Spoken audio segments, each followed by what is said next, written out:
Hi friends, எல்லோரும் எப்படி இருக்கீங்க? நல்லா இருக்கீங்களா? இன்றைக்கி நம்ம என்ன செய்ய போகிறோம் அப்படின்னா, நைட்டுக்கு டிஃபனுக்கு வந்து நம்ம இட்லி கார சட்னி அரைக்க போகிறோம். கார சட்னியில் தக்காளி போட்டு அரைக்கும், தனி நம்ம வெங்காயம் போட்டு அரைக்கும். இந்த மாதிரி எப்படி பண்ணலான்னு பார்க்கலாம் வாங்க. இப்போ நான் வந்து கார சட்னிக்கு வந்து நல்ல சின்ன வெங்காயம் எடுத்து வச்சுருக்கேன். இப்போ இந்த வரமிளகா வந்து இப்படி இருக்குங்களா, நான் வந்து கலருக்கு நம்ம இப்போ இந்த மிளகு நல்லா கார சட்னியாக இருக்குது, கலரு வேணும் அப்படின்னால நம்ம சொல்கிறவங்க நம்ம அந்த மிளகுலையும் போட்டோம்னா, இந்த மிளகு போட்டால் பயங்கர காரமாக இருக்குதுங்க. இதேமாரி விதையெல்லாம் எடுத்து தான் நம்ம போடணும். அதுக்கு நம்ம இந்த காரமே இருக்காது. இந்த மிளகாய் வந்து நம்ம சுடுதண்ணியில் ஊற போடலாம். இது ஒரு காரத்துக்கு மட்டும் ஒரே ஒரு மிளகா மட்டும் போட்டுக்கலாம். காஷ்மீரி மிளகா வந்து சுத்தமாக காரமே இருக்கிறது இல்லை, அதனால் நம்ம கொஞ்சம் சுடுதண்ணியில் ஊற வைக்கலாம். இப்போது ஒரு 6 மிளகா எடுத்திருக்கேன். 6 மிளகா ஒரு 6 மிளகா எடுத்திருக்கேன். இது நல்ல ஒரு கார மிளகாய் எடுத்துருக்கேன். இது நல்லா சுடுதண்ணியில் ஊற வச்சாங்க.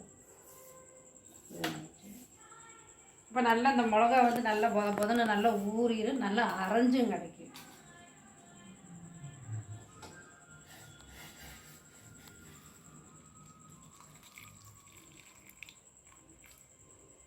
இது கொஞ்சம் சுடுதண்ணியில் ஊறட்டும்.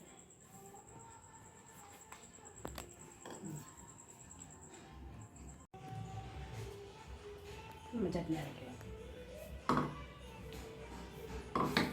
வெங்காயம் உப்பு போட்டிருக்கேன். உப்பு போட்டு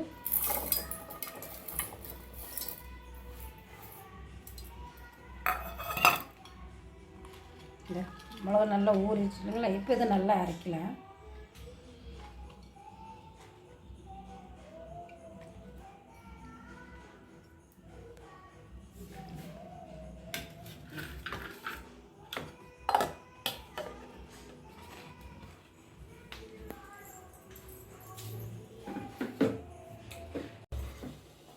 கார சட்னி அரைச்சாச்சு.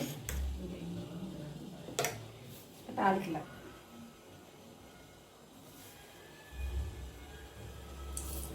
கடுகு, உளுத்தம்பருப்பு, கடலைப்பருப்பு,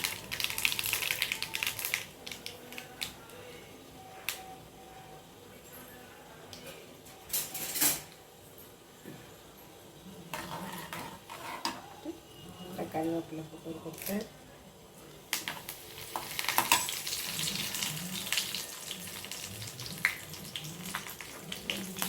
காய்ச்சி போட்டிங்கன்னா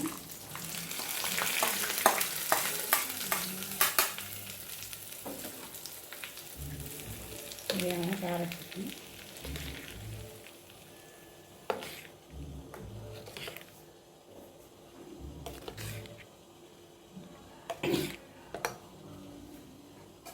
கார சட்னிக்கு இட்லி, இந்த சூப்பரான இட்லி